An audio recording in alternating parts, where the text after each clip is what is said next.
Hey guys, आपका फिर से वेलकम बैक है इस मेरे यूट्यूब चैनल में, जहां पर मैंने आपको कल या परसों जो मैंने वीडियो एक अपलोड करी थी वो आपने उसको देखा होगा। उसमें मैंने 3 प्रैक्टिकल कराए थे और मैंने कहा था कि इसके नेक्स्ट पार्ट में आपको चौथा और पांचवा जो भी क्वेश्चन है वो मिलेगा। तो आज जो मैं लेकर के आया हूँ वो मैं चौथा प्रैक्टिकल लेके आया हूँ। इसके बाद आपको पांचवा प्रैक्टिकल मैं समझाऊंगा और आपको बहुत ही अच्छे से और ध्यानपूर्वक धैर्य रख के इसको प्रैक्टिकल को समझना पड़ेगा, क्योंकि जब तक आप इस प्रैक्टिकल को नहीं समझेंगे आपको आगे भी कुछ नहीं समझ में आना है। ठीक है, क्योंकि इसमें एक एक कैलकुलेशन जरा सी भी गलती हो गई तो कैलकुलेशन में जरा सा मिस्टेक हो जाएगा तो आंसर ही नहीं आता है। ये ऐसी चीज़ें हैं। ठीक है, तो यहाँ पे डेट, कैलकुलेशन, 3-4 चीज़ें आपको मस्ट है कि आपको कैलकुलेशन बहुत अच्छी तरीके से आनी चाहिए। डेट आपको निकालने आनी चाहिए, डेटेस आपको आना चाहिए। इन सब चीज़ों पे आपको गौर करना पड़ेगा। ठीक है, तो आइए देखते हैं। और अभी तक जिन लोगों ने अभी तक सब्सक्राइब नहीं किया है मेरे चैनल को सब्सक्राइब कर ले, क्योंकि आने वाले समय में आपको इसमें जितने भी एसएम के चैप्टर्स हैं वो आपको कम्प्लीटली मिलेंगे और पूरे के पूरे सोल्यूशन के साथ में। ठीक है, तो आइए देखते हैं। आज हम उसका चौथा क्वेश्चन और पढ़ेंगे और समझेंगे। तो लिखा क्या है, 1 अप्रैल 2013 को एक सौदागर ने 25,000 मूल्य का एक संयंत्र खरीदा और इसका कार्यशील जीवन 10 वर्ष है। इस अवधि के अंत में अवशेष मूल्य इसका कितना है, 1,000 अनुमानित किया गया है।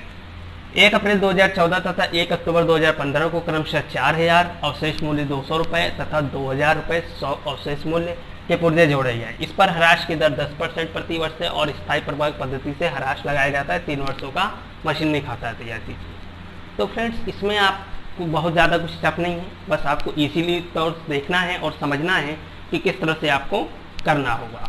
तो आइए देखते हैं। सबसे पहले आप यहाँ पे एक वर्किंग नोट के लिए एक कभी भी मान लीजिए आपका एक कॉपी है और कॉपी में आप कर रहे हो, आपके सामने क्वेश्चन है तो आप उस तरह से सोल्यूशन करोगे। आज मैं करके दिखाता हूँ।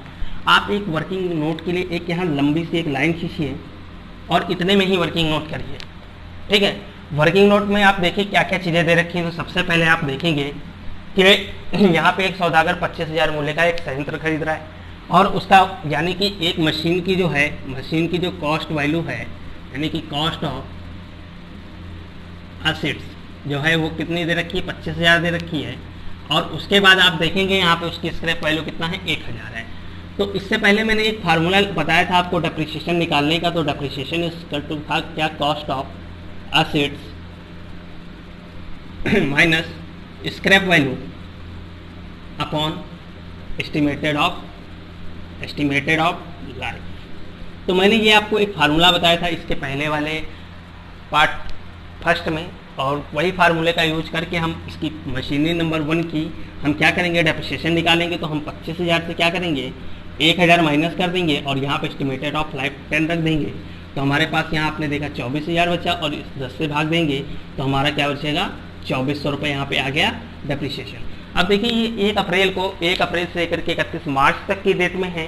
तो ये पूरा का पूरा 3 साल तक यही डेप्रिसिएशन सेम रहेगा। तो इसमें आप बार बार कंफ्यूज मत होइएगा कि सेकंड ईयर का नहीं निकाला मैंने डायरेक्ट अमाउंट पुट कर दिया, थर्ड ईयर का नहीं निकाला डायरेक्ट अमाउंट पुट कर दिया। तो यहाँ पे जाहिर सी बात है कि अगर मैं 12 मंथ का लगा रहा हूँ तो तीनों साल वही लगना है। जब तक मशीन सेल नहीं होती है, याद रखिए, जब तक मशीन कोई सेल नहीं होती है या कोई मशीन उसमें ऐड नहीं किया जाता है तब तक हम मशीन को हम क्या करते हैं, वही का वही जो फिक्स होता है वही डेप्रिसिएशन चार्ज होता रहता है। ठीक है, तो आइए ये ने मशीन नंबर फर्स्ट के डेप्रिसिएशन निकाल ली। और ये कब का निकाला हमने निकाला 2013 और 14 का।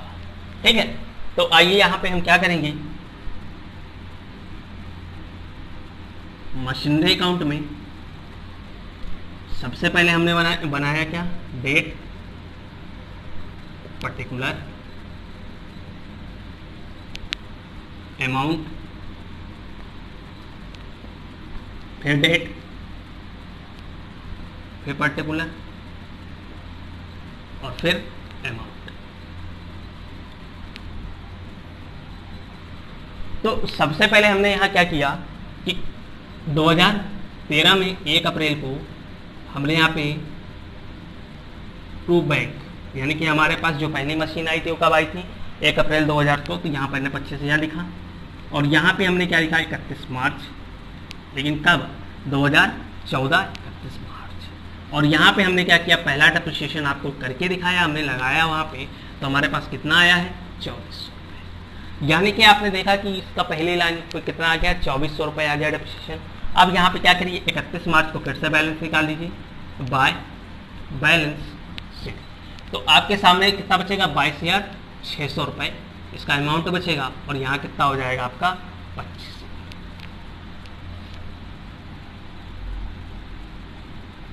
इसके बाद आपको क्या करना है, फिर से आपको अब 2014 में जाना है और यहाँ लिखना है 1 अप्रैल टू बैलेंस शीट, कितना आएगा 22,600। उसके बाद आपको क्या करना है, यहाँ पर देखिए दूसरे साल यानी कि 1 अप्रैल 2014 को क्या कर रहा है, 4,000 की एक मशीन खरीद रहा है, उसके साथ स्क्रैप वैल्यू दी हुई है, और स्क्रैप वैल्यू दी हुई है तो आप चाहे तो इसको 10 से करके इसका क्या कर सकते हैं, यानी कि एस्टिमेटेड ऑफ लाइफ से यूज करके निकाल सकते हैं, या तो फिर आप 10% का यूज करके भी निकाल सकते हैं। आपके पास दो ऑप्शन है। तो मैं मशीन नंबर सेकंड पे अगर गया तो मशीन नंबर सेकंड का, क्योंकि फर्स्ट का मैंने आपको पहले बता दिया था कि फिक्स है 2400 रुपये, तो फिक्स ही रहेगा, ठीक है। उसके बाद सेकंड में हम देखेंगे, तो सेकंड का हम जब देखते हैं तो हमारे पास जो है 4,000 है, 4,000 में से हमारे पास 200 रुपये स्क्रैप वैल्यू है, और एस्टिमेटेड लाइफ 10 वर्ष दे रखा है, तो यहाँ कितना आया 3800, और इसको हम 10 से डिवाइड कर दें तो कितना आता है 380 रुपये। यानी कि हमारे पास जो आया सेकेंड ईयर में 2015 31 मार्च बाय डेप्रिसिएशन जो है हमारे पास फर्स्ट जो आएगा वो कितना आएगा 2400, और सेकंड जो हमारे पास डेप्रिसिएशन आएगा बाय डेप्रिसिएशन जो सेकंड मशीन की निकल के आई वो कितनी आई है 380 रुपये। उसके बाद हम क्या करेंगे, यहाँ पे बैलेंस निकालेंगे 31 मार्च को बाय बैलेंस शीट। तो यहाँ जब हम निकालेंगे तो हमारे पास कितना है 22,600, और यहाँ पे एक चीज़ गौर करिएगा, यहाँ पे 1 अप्रैल को फिर से एक जो मशीनरी आई है टू बैंक, यानी कि सेकंड वाली मशीन कितनी 4,000 को उसको यहाँ लिख लीजिएगा, तो आपके पास यहाँ टोटल हो जाएगा कितना 26,600 रुपया। तो 26,600 में से आप कितना घटाना है 27,000, 26,600 में से आपको घटाना कितना है 2780, तो माइनस करेंगे तो कितना बचेगा 2 यानी कि 20, और उसके बाद यहाँ पे 15 में से 7 गया 8, और यहाँ फिर कितना बचेगा 5, 5 में से यहाँ पे 3 यानी कि 23,820 रुपया। यहाँ कितना बचा 23,820 रुपया, ये बैलेंस आ गया, और टोटल आप यहाँ जोड़ेंगे तो कितना आ जाएगा 26,600। तो आपने देखा मैंने फर्स्ट ईयर और सेकंड ईयर का कितनी आसानी से निकाल दिया। अब मैं थर्ड ईयर का निकालता हूँ। तो मशीन नंबर थर्ड को हम देखेंगे। अब देखिए एक चीज़ यहाँ गौर करिएगा, अब यहाँ पर मैंने आपको बताया कि फर्स्ट और सेकंड ईयर का दोनों का ही सेम, यानी कि दोनों में ही दोनों का जो फर्स्ट ईयर में निकाला था 2400 रुपये वो भी मशीन फर्स्ट का वही रहेगा। उसके बाद 380 रुपये सेकेंड, यानी कि सेकंड मशीन का हमने निकाला तो वो भी 1 अप्रैल से लेकर के 31 मार्च के बीच में निकाला था। तो यानी कि हमारे पास फर्स्ट और सेकंड मशीन का देखा जाए तो डेप्रिसिएशन वही रहेगा जो पहले था, यानी कि मशीन फर्स्ट का 2400 और मशीन नंबर सेकंड का कितना 380, यानी कि उसका 2780 रुपया वही डेप्रिसिएशन सेम रहेगा। अब मशीन नंबर थर्ड का देख लेते हैं। तो मशीन नंबर थर्ड का जब आप देखेंगे तो मशीन नंबर थर्ड में आपके पास क्या है कि सबसे पहले जो है आपके पास जो है उसकी मशीन की कॉस्ट देखेंगे तो हमारे पास 2000, और देखेंगे कब खरीदी जा रही है, तो ये खरीदी जा रही है 1 अक्टूबर। और मैंने आपको बताया था अगर कोई मशीन 1 अक्टूबर से लेकर के 31 मार्च तक खरीदी जाती है तो कितने के लिए 6 मंथ का डेप्रिसिएशन चार्ज होता है। तो आप इसमें से क्या करेंगे, सीधे सीधे 100 रुपये स्क्रैप वैल्यू माइनस कर दीजिएगा तो कितना आ जाएगा 1900, और इसको क्या करिएगा 6/12 से डिवाइड करिएगा और 1/2, या तो फिर आप एक काम करिएगा इस तरह से निकाल दीजिएगा 1900 और एस्टिमेटेड ऑफ लाइफ से डिवाइड कर दीजिएगा तो 190 रुपये आ जाएगा। तो ये अमाउंट छोटा हो जाएगा, तो इसको आप क्या करिएगा 6/12 से भाग दे दीजिएगा। कितने से 6/12 यानी कि 1/2। तो 2 से जब आप भाग देंगे तो यहाँ कितना आ जाएगा 95, यानी कि आपके पास जो तीसरा मशीन का जो डेप्रिसिएशन हो कितना निकल के आ रहा है 95। तो 95 आएगा। तो अब देखिए आप सबसे पहले यहाँ पे डेट लिखिए 1 अप्रैल, और यहाँ पे क्या लिखिए 1 अक्टूबर। अब आपके पास जो बैलेंस बचा था वो बैलेंस लिख दीजिए। बैलेंस मेरी कितना है 23,820 रुपया। उसके बाद 1 अक्टूबर को आपके पास जो मशीन आ रही है उस बैंक के थ्रू जो आ रही है 2000 यहाँ दिखा दीजिए, अब आपके पास यहाँ टोटल कितना अमाउंट हो गया, 25,820 रुपया। ठीक है, उसके बाद यहाँ लिखिए 2016 31 मार्च 31 मार्च, यहाँ लिखिए बाय डेप्रिसिएशन आप फर्स्ट लगाइए। तो फर्स्ट डेप्रिसिएशन आप लगाएंगे तो वही मैंने बताया, फर्स्ट और सेकंड का दोनों को जोड़ के लिखेंगे तो आपके पास 2780 रुपया। उसके बाद आप क्या करेंगे, आप थर्ड मशीन का डेप्रिसिएशन निकालेंगे। थर्ड मशीन का डेप्रिसिएशन जब आपने निकाला तो 95 रुपये है। अब इनको ऐड करके माइनस कर दीजिए, कितने में से, सीधा सीधा 2580, 25,820 में से क्या करिए आप इसको 2780 में 95 रुपये ऐड करिए, 5 8 9 17 और यहाँ क्या है 7 1 8 2875 रुपया। तो इसमें से 2875 माइनस करिए तो कितना आ जाएगा, 5 4 9 और 2 22,945 रुपये। यानी कि आपके पास जो आंसर आएगा आपका 31 मार्च को निकल के आएगा, 31 मार्च को जो बैलेंस आपका आएगा, बैलेंस भी वो कितना आएगा आपका, आएगा 22,945। तो आपने देखा यहाँ से किस तरह से आसानी से मैंने इस क्वेश्चन को कर लिया और कितनी अच्छे तरीके से मैंने इसको सॉल्व किया, जो कि आप अगर बुक से भी आंसर इसका मैच कराएंगे तो आपको 22,945 रुपये आपको आंसर मिलेगा। तो ये आपका चौथा क्वेश्चन था। जो भी आपको इसमें डाउट हो वो कमेंट सेक्शन में जरूर करिएगा और इसको पूरा देखिएगा। अब हम अगला जो देखेंगे वो देखेंगे बोलो पांचवा क्वेश्चन। आइए देखते हैं पांचवा क्वेश्चन। तो इसी के साथ चौथा क्वेश्चन हम देखेंगे जो कि आपके सामने है, सॉरी पांचवा क्वेश्चन। ठीक है, तो पांचवा आपको इससे पहले चौथा जो क्वेश्चन मैंने समझाया वो आ गया होगा। और तो आइए पांचवा क्वेश्चन पे चलते हैं। तो देखते हैं क्या है पांचवा क्वेश्चन। अशोक कंपनी ने 1 अप्रैल 2012 को 20,000 रुपये में एक यंत्र खरीदा और 1 अप्रैल 2013 को 8,000 का एक दूसरा यंत्र क्रय किया, जिसे लगाने में 400 रुपये का व्यय हुआ। 1 अक्टूबर 2014 को तीसरा यंत्र 6,000 रुपये में क्रय किया तथा 30 जून 2015 को चौथा यंत्र 10,000 में क्रय किया। 5% प्रति वर्ष की दर से स्थायी प्रभाग पद्धति के अनुसार ह्रास काटा जाता है और 4 वर्षों का यंत्र खाता भी बनाना है। तो आइए देखते हैं इस क्वेश्चन को और समझते हैं इस क्वेश्चन को किस तरह से। तो इस क्वेश्चन को किस तरह से सॉल्व करेंगे, जिस तरह से हमने पुराने क्वेश्चन को सॉल्व किया था। तो सबसे पहले हम यहाँ क्या करेंगे, मशीनरी अकाउंट बनाएंगे, मशीनरी अकाउंट। तो मशीनरी अकाउंट बनाने के लिए सबसे पहले यहाँ date, particular, amount, date, particular और अमाउंट, ये चीज यहां पे होनी चाहिए। तो सबसे पहले हम क्या करेंगे, यहां पे लिखेंगे क्या, 2012 1 टू बैंक। तो हमारे पास यहाँ सबसे पहले कितने किए, 20,000 रुपये का एक संयंत्र खरीदा है, तो हमने यहाँ 20,000 दिखा दिया। और यहाँ पे हमने क्या दिखाया, 2013 31 मार्च बाय डेप्रिसिएशन। तो फर्स्ट इस पर चार्ज करेंगे। तो हमने देखा कि पहला हमारा क्या है, 1 अप्रैल को ही मशीन आ रही है, तो 1 अप्रैल से लेकर 31 मार्च तक हम चार्ज करेंगे। तो आपको पता है कि पूरा का पूरा साल भर का लगेगा। तो 20,000 पे हम क्या करेंगे कि हम 5% से अगर डेप्रिसिएशन चार्ज करेंगे तो हमारे पास कितना आ जाएगा, 1,000 रुपये। तो यही हमने क्या किया, 1,000 रुपये यहाँ पे दिखा दिया। उसके बाद हम यहाँ पे क्या करेंगे, 31 मार्च को बैलेंसिंग कर लेंगे बाय बैलेंस शीट। तो 20,000 में से घटाएंगे तो हमारे पास कितना अमाउंट बचेगा, 19,000।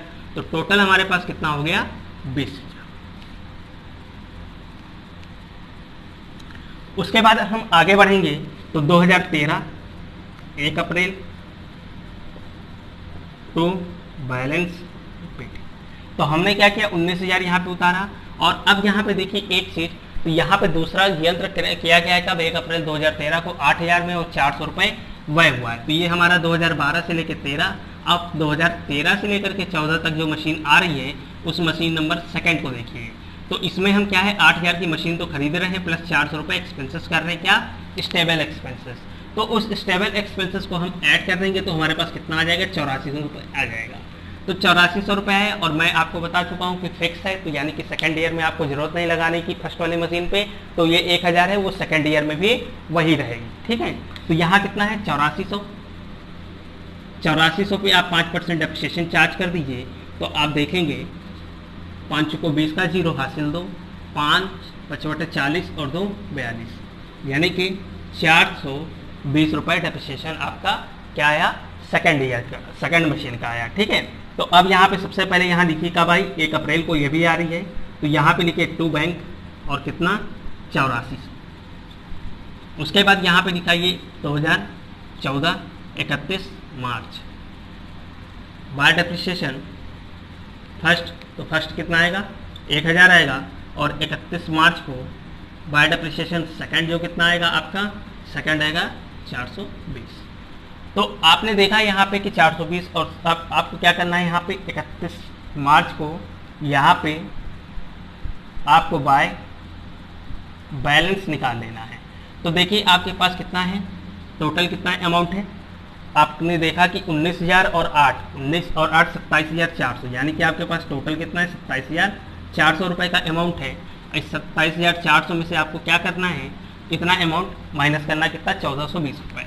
तो 27,400 में से जब आप 1420 रुपये आप माइनस करेंगे तो 0 80, और 13 में से 4 गया 9 और 6, 26,980 रुपये आपके पास अमाउंट बचेगा। फिर से एक बार माइनस कर लीजिए, 10 में से 2 8, और यहाँ 13 में से 4 गया 9, और 6 में से 13 में से 4 गया 9, 6 में से 1 गया, तो यहाँ आएगा 5, 25,980 रुपये आया।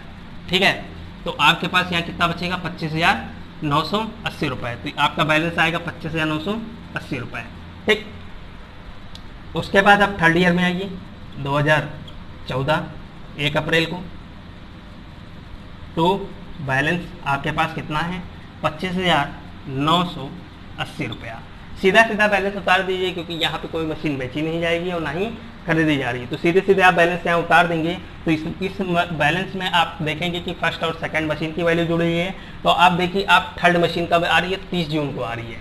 30 जून 2015 को चौथा मशीन 10,000 रुपये में क्रय किया गया, और क्या कह रहा है, सॉरी 1 अक्टूबर 2014 को तीसरा यंत्र, यानी कि यहाँ पे 1 अक्टूबर 2014 को क्या किया जा रहा है कि तीसरा यंत्र फिर से खरीदा जा रहा है। ठीक है, और वो कितना है 6,000 का। तो आपको यहाँ क्या करना है 1 अक्टूबर लिखना है, और यहाँ पे क्या करना है टू बैंक, यानी कि वो कितने का आ रहा है 6,000 का आ रहा है। ठीक है, तो 6,000 का आ रहा है, तो सीधे सीधे आपको क्या करना है यहाँ पे 2015। अब आप देखिए यहाँ मशीन नंबर थर्ड है ये, और ये कितने की है 6,000 की आ रही है, और कब आ रही है अक्टूबर में। तो मैंने आपसे क्या बताया था कि जो अक्टूबर में आएगी तो 6 मंथ का डेप्रिसिएशन चार्ज होगा, तो 6/12 आप पहले कर लीजिए, और 5% आप इस पर डेप्रिसिएशन निकाल दीजिए।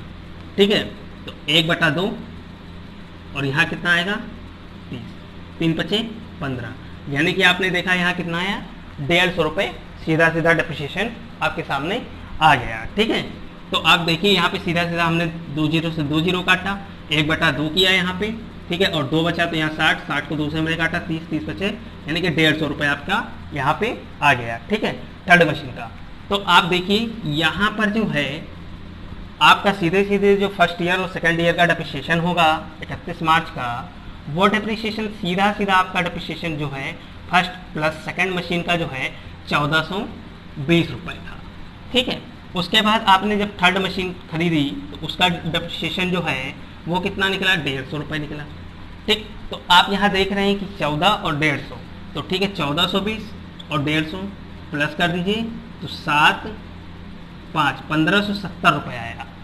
अब 25,980 में से आप क्या करिए, 25,980 में 25,980 में जो बैलेंस बचा है उस बैलेंस में आप क्या करिए इस 6,000 को ऐड कर दीजिए। जब आप 6,000 को ऐड करेंगे तो आपके पास आ जाएगा 31,980 रुपये।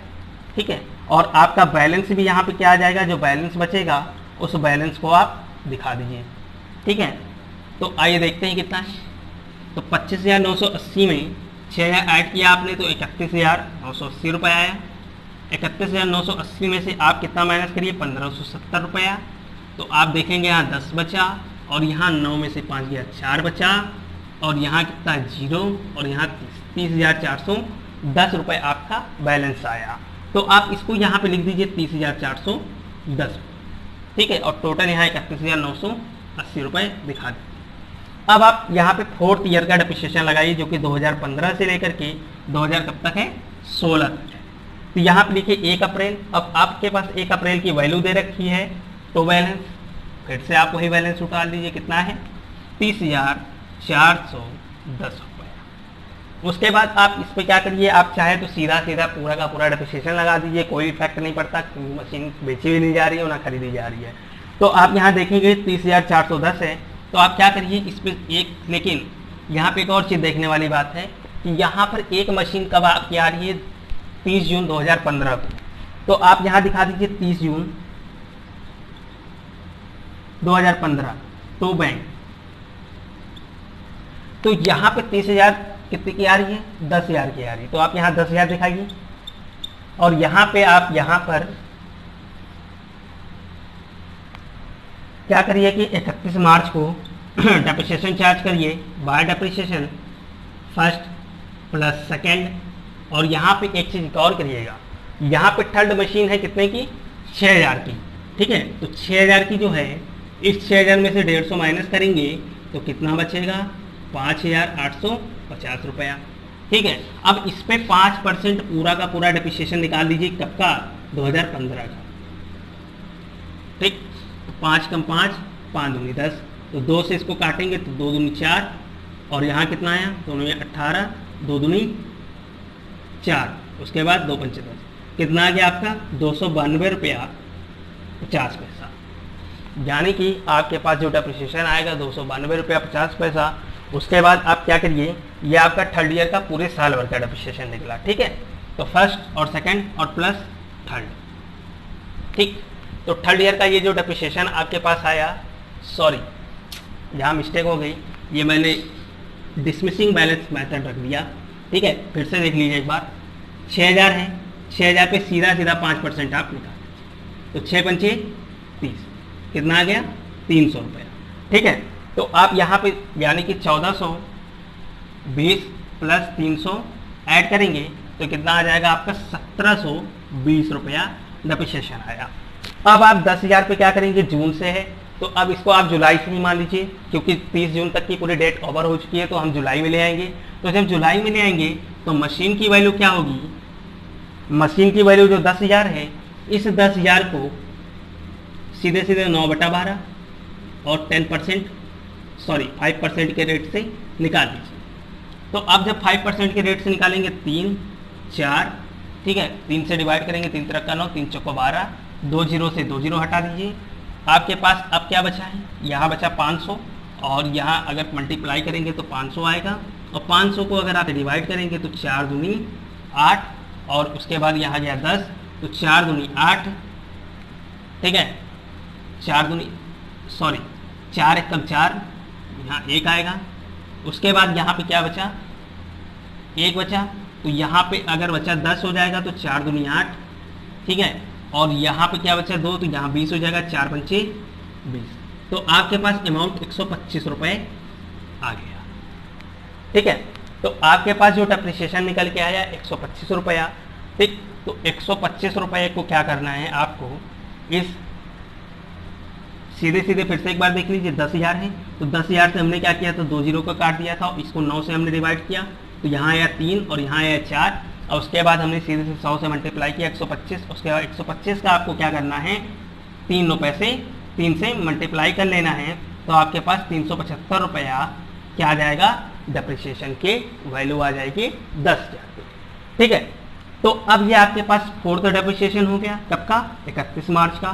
तो इसको डेप्रिसिएशन को आप यहाँ लिख लीजिए, 4th डेप्रिसिएशन कितना 375 रुपया।